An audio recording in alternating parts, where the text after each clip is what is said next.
Ladies and gentlemen, the following contest, it is the 12-1 fall. Introducing first, from Lithuania, he weighs 123 kilos, the Russian nightmare, Nikita Koloff. Welcome back to Man Up with Nikita Koloff. Real talk with real men with real stories. And with me on the show today, Brad Kimberland. Did I say it right? You got it right. I got it right. Come on. Yes, Brad, sir. welcome to the Man Up Oh, show. thank you, Nikita. Thank you. It's great to have you with us. And, it's been exciting to get to know you over the years. And you've got I feel it's just a great story to tell. Now, you're what I would call a marketplace guy, right? Yes. So you're an entrepreneur. Yep. Had business running now for 21 years. 21 years. So small business owner, I guess you Yes. fall into that Yes. category? Yes. So small business owner, and 21 years. And what type of business? We have a home services or plumbing company. Okay. And wife and I started it from our basement and grew and have just had a wonderful time. Learned about 6 years ago that the business wasn't ours. But we still continue to steward it because God had stepped in and said, I've gifted you with this, and I trust you to steward it well. But just remember who gave it to you. That's a good word right there. Just remember who gave it to you, because there is a tendency sometimes, right? In fact, I think even the Old Testament there was something about, oh, my hands gave me these things. I accomplished these Right. things, right? When the Lord had to reprimand, I forget who it was now, but reprimand somebody and go, hello, actually, I gave you the gifts and the talents and That's right. skills and abilities. So whether it's doing plumbing or selling insurance or pastoring a church, I mean, it all flows down from the top, doesn't it? It all That's comes exactly from the right. Lord. Exactly right. And so 6 years ago, he had to remind you of that because and let me just say so your lovely bride, Sharon, you guys work together, right? We do. At first, it was, let's say, challenging. Okay. Two differences of opinion, two different sets of skills. Ideas probably. Sure, and sure. What's going to make the business successful. That's right. And I kept wanting to take control of it. And even things that I was no good at, like accounting, administrative work. Okay. I knew the business side and the plumbing side and the technical side, but I wanted to take it all because it was all mine. So when it came to the practical side, Right. you're like, oh, I can do it. Well, but I can handle all the paperwork and all that as well, right? That was it. Okay. Bull-headed. And so that created perhaps some conflict early A on. little bit of strife, yes. Okay. Little stress and strife early Yes, on. most definitely. So you learned. So from Brad, from that experience, you learned, like, for those out there watching, like maybe they're either considering, working with their spouse, Right. or maybe even right now they work with their spouse, and so what lessons did you learn from that early on that got you to even the point you are now? Sure. We had a chance to get a retreat and just go away, and I just sat with God for a week and let Him kind of define our positions for us. Told us where our giftings were, and biblically, I thought I was correct, being the head and taking care of everything. But God told us that He'd given her specific gifts, and that I wasn't supposed to interrupt those. Because she brought certain strengths to the table. Yes. And really, that's in a marriage. That's exactly what a marriage is, right? I mean, Right. She has certain strengths. You have certain strengths. You have certain weaknesses. She maybe has certain weaknesses, but together, it illustrates or paints a better picture of who God is as a whole. Would you say? Yes. Once you define that you and your bride are one, you can function as a unit with different goals, but the same gifting that God's given you to walk out together without one of you trying to strive for something she's not capable of. Or maybe even outdo the other. Right. Perhaps. Right, exactly right. And that was me. So is it humbling for you so you have this retreat. God says, hey, look, I've gifted you with this woman. Let's just start with that. Right. And a helpmate, and she has certain strengths that you don't have. Was it, I'm guessing, a very humbling thing at that point was it easy just to release it, let it go, or was there some struggles there? There were some struggles, but in the same fact, it was freeing.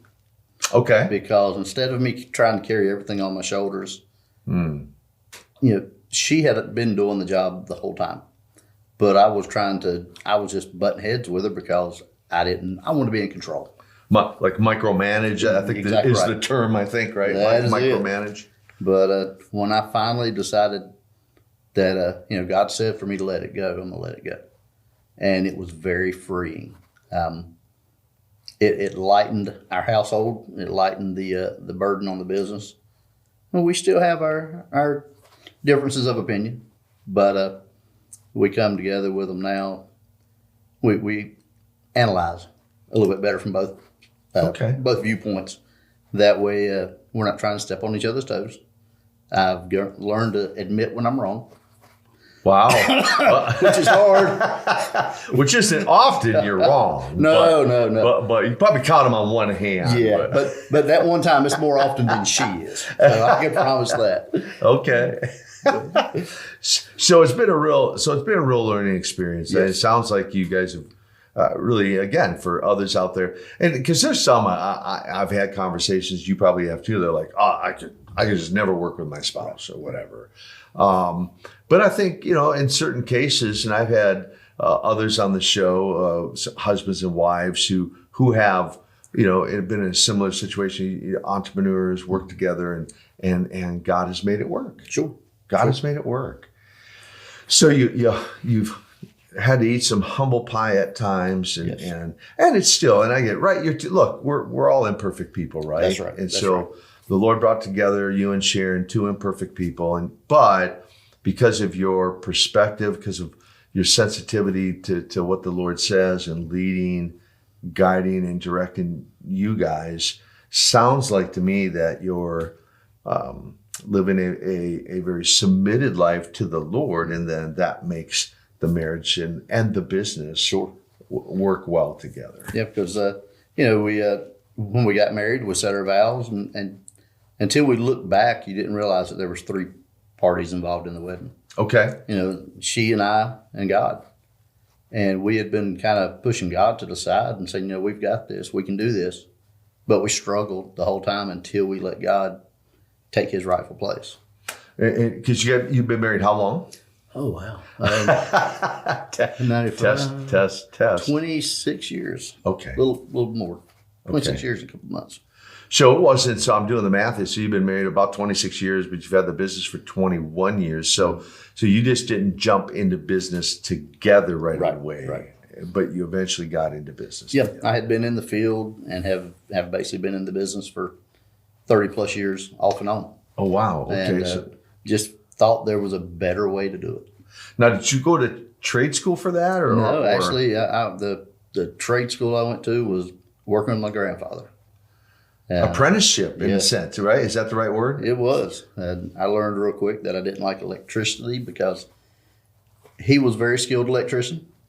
And he could, actually told someone this the other day, he could lick his fingers and touch a line and tell you if it was live or not. Okay. And I was curious, and I asked him how he did that, and he said, well, you just lick your fingers and you touch it, and you can tell whether it's live. If it tingles, it's live.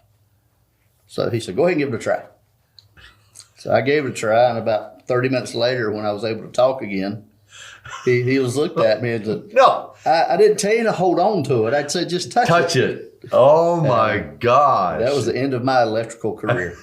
You got the shock of a lifetime. Yes, it was electrifying. It was an electrifying experience. So yes, it was. Note to self out there in the viewing audience. don't wet your finger and grab hold of something Use a multi-tool. It's so much easier. Don't even touch it, right? That's right. But even if you don't, with somebody who knows what they're doing, right? So, oh my gosh, that is pretty funny. Well, I mean, you've been a real blessing to me. I mean, because there's times, I mean, who doesn't need a plumber? Sure, you know? sure. And there have been times I've had to call you, and you've been so gracious to respond pretty rapidly. And so, just for those who maybe don't know, you're up in the Concord. You service the Concord. Of course, you're based in Kannapolis, North Carolina. That's right. Correct. That's right. But you service quite a range. How far? Yeah, Concord, Kannapolis, Mooresville, Davidson, Cornelius, up to Statesville. North Carolina. For North those who Carolina. are watching, North Carolina. In case you're dialing in from overseas, okay, which many of you are dialing in from overseas. So, North Carolina. So you got the plumbing business, and God has just blessed that. Let me ask you this: how do you're a man of deep faith. You love the Lord. Yes. I know that about you, and as we've built a relationship with each other, how do you blend your faith into the marketplace? Like, because there's going to be people watching, Brad, that are believers, Sure, Christ sure. followers, who maybe they're not a minister, they're not an evangelist or a pastor, or they're out in the marketplace as well. Yeah. And sometimes work environments are not conducive or friendly to that. But for you, how do you blend your faith into the marketplace? Never apologize for who you are. Be who God has called you to be, and be it boldly.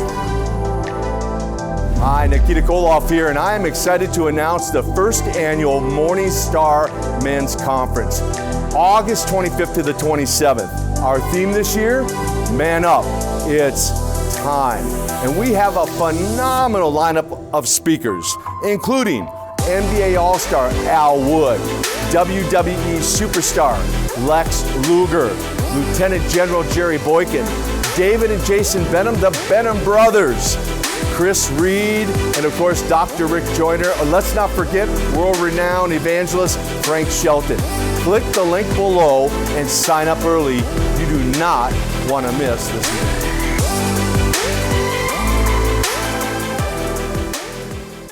Well, it's kind of a daily chore. Okay. Every day I wake up and I know work has to be done. I know the technical aspects, but I know if I don't include the Lord in my day is not going to go as well as it could. Okay. Prayer usually starts the day. I've actually had a time, it was about 2 years ago, I have electronic leak detection equipment to find underground leaks. Had one that was just struggling. Couldn't find it. We're on this job for 2 days. My wife called me on the phone. She said, "Did you pray and ask God to show you where that is?" And I was... Go Sharon. Yes, the voice of wisdom. And I put my tools in my truck, and I said, okay. So I took 2 minutes to pray and ask God to help me find it. The gentleman that was working with me found it before I said amen. And since then, I realized that God's not just in the church building. You know, He's in every part of our lives. And as we add Him back into the parts of our lives that we've pulled Him out of, our lives will be richer. Because there is a tendency I found, I don't know if you found this to be true, Brad, but there's a tendency for people to try to separate their church life from their business life. And when really, I like to say it this way, your public life, your private life, I mean, should pass the test of integrity. Yes. Your public and private life. But then everything should ebb and flow from that foundation of faith, right? That relationship with Jesus. And so whether it's being, having a spouse or raising children, attending church, going on holiday, on a leisure trip, playing golf, working out in the marketplace, what you just illustrated is there's not at any time we can incorporate or should let our faith, be displayed. Exactly right. Because God's everywhere. He sees everything we do. He knows all we do. the only thing we're losing by not including him is the richness and the blessings that we could receive if we just let him, just surrendered it all to him. Well, and if you're watching out there too, and you're listening to Brad's story as we talk him and his bride Sharon, and talking about working out in the marketplace, and that he starts his day, and I'm guessing you're pretty consistent with it, but yes. Starts his day with prayer. And maybe you struggle with finding time to do that. But, my encouragement and or challenge to you today would be, just get up 5 minutes earlier. It doesn't have to be an hour in the closet, right? Right, exactly right. I mean, it could just be 5 minutes, right? Sure. Any time that we can get alone just to spend with God is going to be rewarded. And God just seeks that. He just wants us as his children to come to him like children come to their father. Just come to him and say, hey, Daddy, what have you got? Let me tell you about my day. Because usually in my mornings, it's conversational. I'm just speaking with, the creator of the universe. But he answers me and he calls me by name. Wow. So when I have something I'm troubled over or have something I'm excited about, we just conversate about it. So we can come to him with if there's any marriage struggles, we can come to him if we're struggling in business, right. Struggling raising our children, just need a physical touch from him, right? Just That's right. Maybe there's maybe you need a healing, and just come to him, cry out to him, and ask him for a touch. If there's a physical healing, an emotional healing, right? All different ways that we can reach out to him and build that personal relationship with him, right? And so you're a marketplace guy, but you did something a while back that I find very unique. And again, going back to you and your bride praying, and I'm guessing you not only pray by yourself. You pray with Sharon sometimes. Pray for Sharon, of course, yes. But you pray with her as well. Yeah, we do. The first prayer I do every morning is over her. Okay. While she still sleeps half the time, every once in a while she'll move and let me know she's awake. But sometimes I just pray over her before I leave, and then I go out and get my day started, and I spend my time with the Lord. But then everything we do, we pray together. So you don't typically just make random decisions, although, there's a lot of decisions we can make in the course of a day.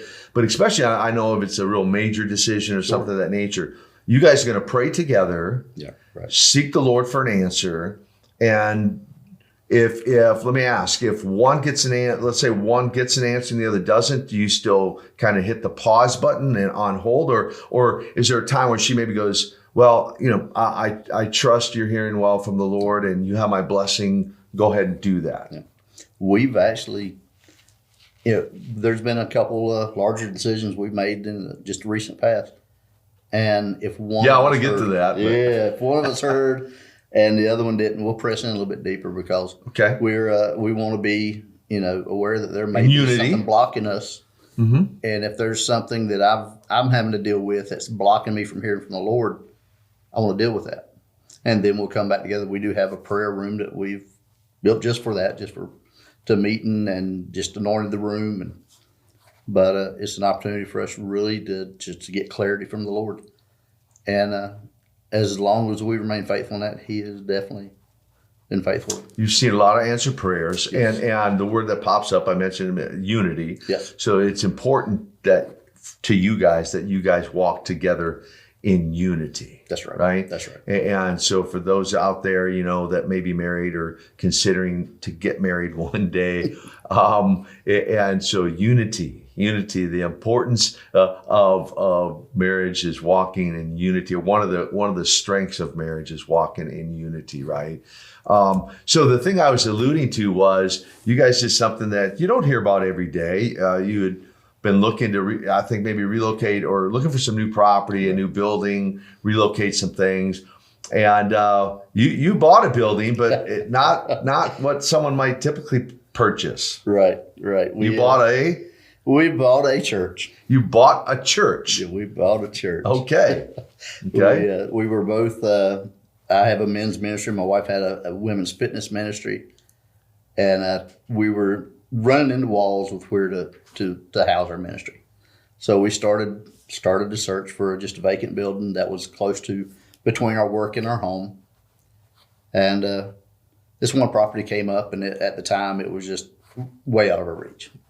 And so we just kept our eye open. You know, weren't really pressing in. Well, then the property came up again, and we're like, you know, this is something. Let's go look at the property, and then we'll press in with the Lord, see if that's what He wants us to do. And so we had a friend that wanted to partner with us with the church. So we have two buildings. One's a ministry building that used to be fellowship. We've converted it over to our church, and we leased the church to a friend of ours. Yeah, Joshua Gillum, a dear friend of ours. So he's got an Anglican. Yes. Get that word out. An Anglican church. Yes. Joshua Gillum, dear friend. In fact, he staffs our man camps and came to man camp, and now he comes back and staffs. He's an integral part on staff for our man camps, in addition to pastoring the church there. And then you converted the other building, refurbished it into the gathering place. Ecclesia Gathering. Ecclesia Gathering. And China Grove? It's actually Landis. Landis, North It's Carolina. between Kannapolis and China Grove. And it at one time used to be a well-known church in the area. Almost everyone I talk about the church, they know where it is. Know right where it is. And I think it's probably the first and only church that was in Landis since the 40s. Wow. Okay.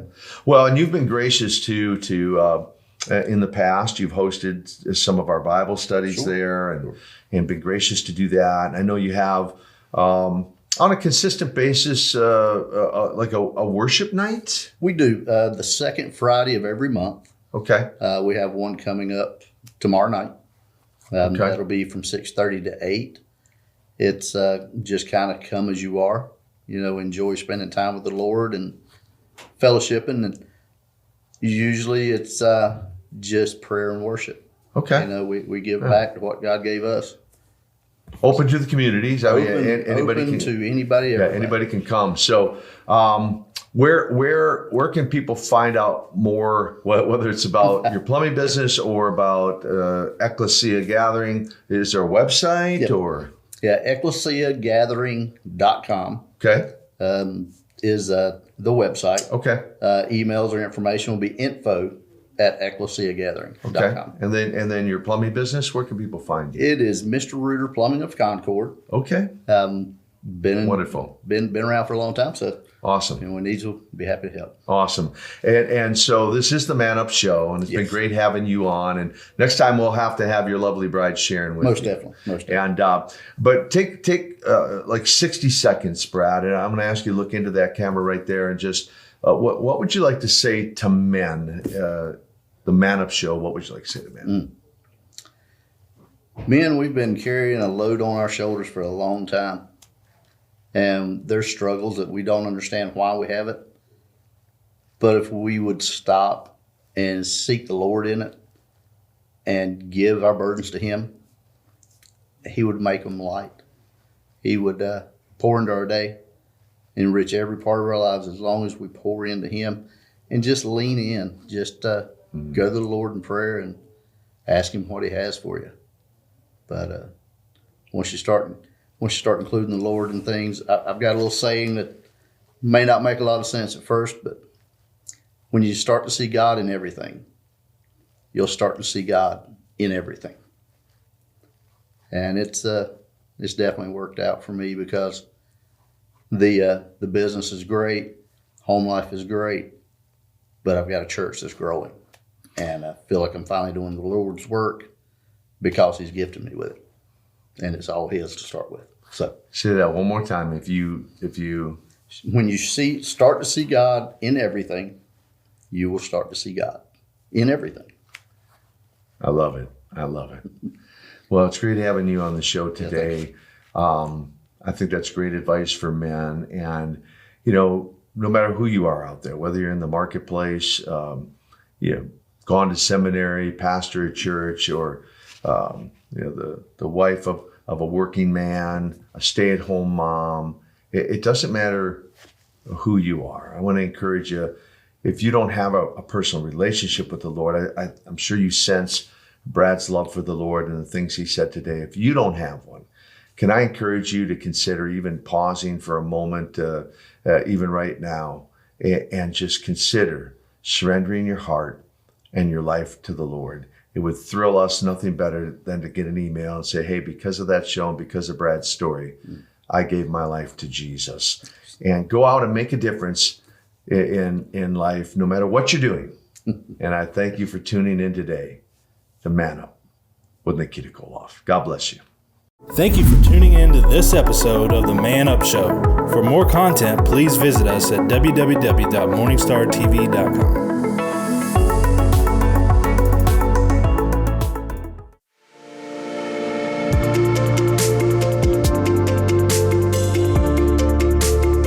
Hello, I'm Chris Reed, and I want to tell you about the upcoming New Era Conference. ERA being an acronym for Education Reformation Association. It's here at MorningStar here in Fort Mill, South Carolina, and it'll be June 26th through the 28th. I'll be speaking, Rick Joyner will be speaking, Chuck Pierce is going to be speaking as well. We have a vision to empower Christian educators and administrators. If you feel called to education in any area, if you want to train and disciple the next generation, or you want to start a kingdom school of any kind of, or homeschooling, or a church Christian school, or you desire to work with like-minded reformers, then I'm putting out a call for you. The information for this conference is at the bottom of your screen. Just go to mstarevents.com, and I really hope to see you there.